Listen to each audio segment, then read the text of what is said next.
अगर अजान के लिए लाउड स्पीकर इस्तेमाल नहीं कर सकते तो हनुमान चालीसा के लिए क्यों? फिर आइए देखते हैं सुधांशु त्रिवेदी जी का क्या जवाब। मोदी जी प्रधानमंत्री हैं, गुजरात में उनको वोट चाहिए तो वहां पर 1 लाख करोड़ रुपया लगाकर बुलेट ट्रेन बना रहे हैं कि गुजरात का आदमी बॉम्बे 4 घंटा में पहुंच जाए। बने, हम लोग को कोई दिक्कत नहीं है, देश में तरक्की होना चाहिए, लेकिन गुजरात से कई गो एमपी जीत के गया है मोदी जी का? 26 गो।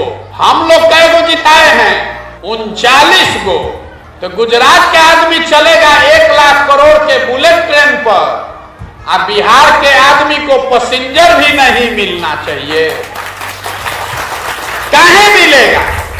मोदी जी को भी मालूम है कि आपको फैक्ट्री नहीं चाहिए, आपको विकास नहीं चाहिए, आपको 5 किलो अनाज चाहिए। आपने अपने वोट का भावे लगाया है 5 किलो अनाज।